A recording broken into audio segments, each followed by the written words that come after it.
Хайри кәуап пісіріп жатқан кезде қасына досы келіп, бүгінгі күнің қалай өтті? Налян барлығы жақсы болған, кейін тағы да біреу біздің арамызға түсті. Ол оның тағы да бұрынғы жігіті ме? Жоқ, сен неге сразу солай ойлайсың? Ол оның әкесімін деді. Содан ол есін жинай алмай үйіне кетіп қалды. Бәрін қойшы, мен Налянға үйленгеннен кейін өз мейманханамды ашып, Хайри мырза боламын. Селен анасына өзіне балалық шағынан қалған естеліктерді көрсетіп, екеуі бір жылап алады. Селен қызым, сен осылардың барлығын сақтап жүрсің бе? Әрине сақтап жүрмін, бұлар менің сүйікті ойыншықтарым еді. Апа, сіз менің қыздарыма есім ойлап таптыңыз ба? Я, ойлап таптым. Селен есімдерді естіген кезде, маған қатты ұнады, рахмет анашым, мен сізді қатты жақсы көремін. Қызым, мен де сені қатты жақсы көремін. Жоқ анашым, мен өте қатты жақсы көремін сізді деп екеуі жылап қалады. Селен қызым, сен әлемдегі ең керемет ана боласың. Седат Налянды аңдып жүріп, күдіктенгендіктен оның телефонына қоңырау шалған адамдардың тізімін сұрайды, бірақ оның адамдары тауып бере алмайды. Седат қатты ашуланып, сендер оны қайтсеңдер де табатын болдыңдар. Мен сендерге сол үшін ақша төлеп жүрмін бе деп айқайлайды. Не істесеңдер де оны істеңдер, қайтсеңдер де кім қайта-қайта қоңырау шалғанын біліп бересіңдер. Кабинеттен шыққан соң болған жағдайда біреуге жазып жібереді. Музо Налянның үйіне келіп, Налян қалайсың? Жақсымын деп айта алмаймын, бірақ сенің келгенің жақсы болды. Сен келмегенде мен қазір қандай жағдайда болар едім? Саған көп рахмет менің қасымда болғаның үшін. Музоға Седат мырза Налян ханымның қоңыраулар тізімін іздеп жүр деп жазып жібереді. Түркан Налянға ас әзірлеп апарамыз деп ас дайындайды. Бірінен соң бірі келген қиындықтан Налян көз аша алмай жылап жатқан кезде Хайри, Налян, есікті аш деп айқайлай береді. Сол кезде көршілері шығып, тығылмаңдар, мен сендерді көрдім. Налян, іштеме, сендер білесіңдер ғой. Я, ол үйде. Қазір Налянмен сөйлескен кезде тағы да төбеден тақылдатып тұрмаңдар деп Хайри мазақтап кетеді. Налян есікті ашады. Хайри, мен сендерге тамақ алып келдім. Саған жұмыс емес пе еді, не істеп жүрсің? Мен демалыс алдым. Бүгін менің көңіл күйім көтеріңкі болып тұр.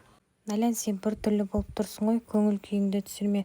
Одан да кел отыр, мен саған ас әзірлеп беремін.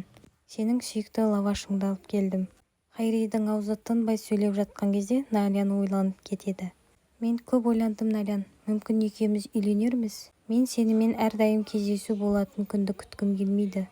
Мен сенімен бірге болғым келеді, сенімен оянып, сенімен бірге жатып. Хайри, біз екеуміз ешқашан үйленбейміз. Мен саған тағы да қайталап айтаймын, біз екеуміз үйленбейміз. Сен Түрканға екі қызыңа керексің. Қыздарың сенің махаббатыңа зәру. Неге үйленгің келмейді? Тек қаламаймын, болды осымен әңгіме. Седат мырза, кешіріңіз, бұл құпия ақпарат. Егер бұл істеп жатқанымызды білетін болса, барлығымызға қиын болады. Бұл заңсыз жол. Седат ашуланып, аузыңды жап, кет бар деп кабинетінен қуып жібереді. Музо Седатқа келіп, мен сенен және Биллурдан адам сияқты сұрадым, бірақ сендер еш нәрсе деп жауап бермедіңдер. Сол үшін мен өзімнің дегенім бойынша істедім. Сен қоймайсың ба сонда? Аға, мен қоймаймын. Налян кіммен кездесіп жүрген анықтамай мен тынышталмаймын. Ол оңбаған, оны ренжітіп жүр. Сондықтан соңғы рет айтамын, маған шындықты айт. Мүмкін мен оны танитын шығармын. Оның колледждегі достарыма кім? Музо, қатты білгің келіп бара жатса айтайын. Оның есімі Хайри. Седат, сен не, басыңды ұрып алдың ба, не айтып тұрсың? Налян Хайримен кездесіп жүр. Сенсең де сенбесең де осы. Аға, бұлай мені мазақтама, не айтып тұрсың? Маған оның есімі керек. Хайри дейсің ба? Мүмкін Тако дейтін шығарсың. Жоқ, мен бұны өзім анықтаймын деп Седат кетіп қалады. Гүлжихан Дүндеуге келіп, Дүндеу, сенімен бүгін сөйлесуім керек. Қонақ бөлмеге келіп кете аласың ба? Маңызды әңгіме бар. Налян болған жағдайларға қатты есеңгіреп ұйықтап жатқан кезде Түркан мен екі қызы есікті тоқылдатып келеді. Ханшайым әпке деп қыздар қуанып, оның бөлмесіне улап-шулап кіріп кетеді. Түркан, қыздар, әпкелеріңнің бөлмесін шашпаңдар. Қане Түркан, бұлай тұрма, ішке кір. Налян, мен саған ас әзірлеп келдім. Қазір ас үйге барып салып алып келейін деп Түркан ас үйге кеткен кезде Хайридің жасаған тамағын столдың бетінен көріп қалады. Түркан іштей қынжылып, бірақ сыртқа білдірмейді. Қыздар шашпай төкпей жеңдер. Түркан Налянға тамағын әкеп береді. Түркан, неге маған олай қарап тұрсың? Налян, маған не болғанын айтшы, өңің бозарып тұр ғой. Сен бір нәрсеге қапаланып тұрсың. Түнде кел. Қане айтшы, Исмайылмен араларыңда не болып жатыр? Ол маған ұсыныс айтты, бірақ мен қабылдамадым. Біз жас емеспіз ғой үйленіп жүретін. Махаббат жасқа қарамайды, қызым. Өмір тым қысқа, сен ойлағаннан да қысқа. Сен одан да бүгін Исмайылды үйге шақыр, оған келісіміңді бер. Түркан сірке сумен араластырып үйді тазалап сүртіп жатады. Үйді аластап жіберейік. Ауасы жақсарып көңіліңіз көтеріліп қалады дейді.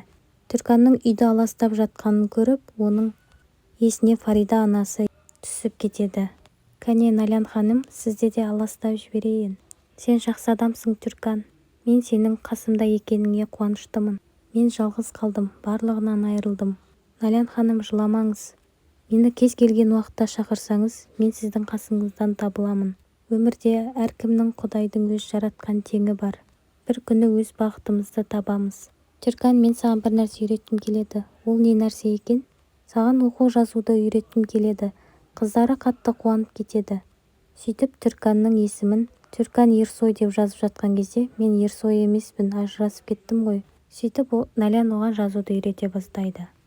Гүлжихан қонақ бөлмесінде қатты жөтеліп, орамалын ашып қарса, қанды көреді. Құдайым, мен бұл қуаныштарды көргенге дейін мені сақташы деп жалбарынады. Артынан Музо келіп, апа, сіз кіммен сөйлесіп жатырсыз? Өз-өзіме сөйлесіп жатырмын. Музо, бүгін Дүндүү мен Исмайыл кешкі асқа келеді. Мен тағы да бір адамды шақырғым келіп тұр. Ол Билур. Білемін, балам, сен оны қатты жақсы көресің. Ол қыз маған бір көргеннен ұнаған. Ақыры Дүндүү мың ойланып, мың толғанып, Исмайылға өз жауабын береді. Сөйтіп үйленуге иә деп жауап береді. Исмайылдың қуанышында шек жоқ. Кенеше жабысып алған Хайри Налянға тағы да келеді. Екеуміз серуендеп қайтайық. Жоқ, мен қаламаймын, бүгін қатты шаршап тұрмын. Хайри кетіп бара жатқанда көршілерін көріп, тағы да оларға тиісіп мазақтап кетеді. Седат Хайри жөнінде ақпараттарды іздеп, оның үйленгенін және 2 қызы бар екенін біледі. Және олардың жақында ғана ажырасқаны жөнінде естиді. Жоқ, Хайри болуы мүмкін емес. Бұны өз көзіммен көрмесем сенбеймін.